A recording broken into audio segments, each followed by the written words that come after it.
تیسری بات یہ یاد رکھیں، اگر سکون لینا چاہتے ہیں نا، اگر سکون لینا چاہتے ہو نا تو لوگوں کو ڈسکس کرنا بند کر دو۔ کس کو اللہ نے کتنے پیسے دیے ہیں وہ جانے اور اللہ جانے، کس کو اللہ نے کتنی گاڑیاں دی ہیں وہ جانے، اور لوگوں کو ڈسکس کرنا جی۔ یعنی میں ایک جگہ بیٹھا تھا تو ایک صاحب گاڑی والا گزرا، گاڑی میں بیٹھ کے، اس کا پڑوسی تھا، کہندے منہ ہے کار والا، میں کہ وہ تے ہے تاں ہی بیٹھا ہے، تے ہن میں کہ سمجھانا سی نا انہوں، میں کہ توں تے میں حساب لائیے بھی ساڈے کول کوئی نہیں، وہ تے ہے، لیکن نا اللہ نے اسے دی ہے نا، تو اللہ نے چاہا نا وہ کار میں بیٹھے، تو اس نے پھٹے پہ بیٹھ کے یہ تبصرہ کیا کہ منہ ہے کار والا، میں کہ ابھی وہ تے ہے تاں کار ہے تھے۔ اب مجھے اور تجھے اندازہ لگانا چاہیے کہ ہم کیا یہ بحث ہے، یعنی اللہ کو چاہیے تھا معاذ اللہ کے پہلے تم سے پوچھتا کہ اسے کار دینی ہے کہ نہیں، کیا مطلب فضول بحث ہے۔ وہ چیز ہمیں اتنا تنگ کرتی ہے، اتنی تکلیف دیتی ہے کہ آپ یقین کریں سارا دن اسی کو ڈسکس کرتے ہیں، سارا دن اس کے پاس گاڑی ہے، اس کے پاس کار ہے، فلانے کا پیسہ 1 نمبر ہے، فلانے کا 2 نمبر ہے، فلانے کا 6 نمبر ہے۔ اصل بات کے اندر حسد ہے، اس کو نکالو۔ ایک بات کہنے لگا ہوں، اسے یاد رکھنا، میرے اعلیٰ حضرت رحمۃ اللہ علیہ فرمایا کرتے، حسد کرنے والا بندوں پر اعتراض نہیں کرتا، اللہ پر اعتراض کرتا ہے۔ وہ کہتا ہے اللہ اسے کیوں دیا ہے، اتنا کیوں دیا ہے، معاذ اللہ وہ اللہ کی تقسیم پر اعتراض کرتا ہے۔ حسد کرتے ہو بے چین رہو گے، حسد آپ کے دل کو تڑپا کے رکھ دے گا، چھوڑے۔ اللہ بڑا کریم ہے، جس کو جہاں چاہتا ہے وہاں بٹھا دیتا ہے۔ آپ قطعاً اس بحث میں نہ پڑیں کہ اللہ نے کس کو کتنا دیا ہے، کب دیا ہے، کیوں دیا ہے، وہ بڑا بے نیاز ہے۔ حسد آپ کو تباہ کرے گا۔ دنیا میں پہلا گناہ جو ہوا تھا وہ حسد تھا۔ ابلیس نے حضرت آدم سے حسد کیا، کہنے لگا میں بہتر ہوں، سرداری اس کو مل رہی ہے، یہ تو اللہ کو پتہ ہے نا کس کو دینی ہے۔ اور دنیا میں پہلا قتل حسد کی وجہ سے ہوا، حابیل قابیل کے درمیان حسد کا معاملہ تھا۔ خاتون کا نکاح اس سے کیوں ہو رہا ہے، مجھ سے ہونا چاہیے۔ حسد تباہی کرتا۔ اب یقین کریں، یعنی دکاندار کے سامنے دوسری دکان پڑتی ہے اور پریشان ہو جاتا ہے، وہ کہتا ہے میرا کیا بنے گا، لا حول ولا قوت الا باللہ۔ یعنی تیرا کیا خیال ہے کہ تیرے حصے کی روٹی وہ کھا جائے گا، اتنا چھوٹا دل، یعنی تیرا موقف یہ ہے کہ تیرے حصے کا نصیب اس تک چلا جائے گا، یہ تیری خواہش ہے۔ ایک دوسرے کی کمزوریاں بیان کرنا، اس کا تو مال ہی ناقص ہے جی، اس کے تو پاس ہی کچھ نہیں، یہ تو کمزور لوگوں کا طریقہ ہے۔ میرے رسول کریم علیہ السلام گزر رہے تھے، پت جھڑ کا موسم تھا، خزاں کا موسم تھا، درختوں کے پتے جھڑ رہے تھے، صحابہ کو ساتھ لے کے حضور گزرے اور ایک درخت کی ٹہنی کو پکڑ کے حضور نے ہلایا۔ صحابہ فرماتے ہیں کہ چھم چھم اس کے پتے گرے، زمین پر ڈھیر لگ گیا۔ حضور نے فرمایا دیکھا تم نے کیا ہوا؟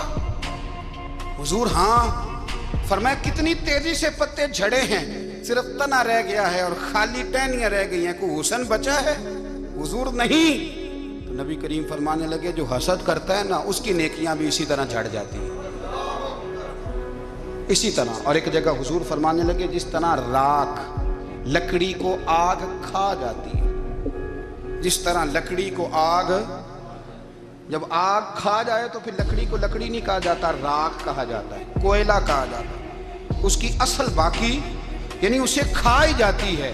تو حضور علیہ السلام فرمانے لگے جس طرح آگ لکڑی کو کھا جاتی ہے، پر میں اسی طرح حسد نیکیوں کو کھا جاتا ہے، نیکیاں رہتی نہیں۔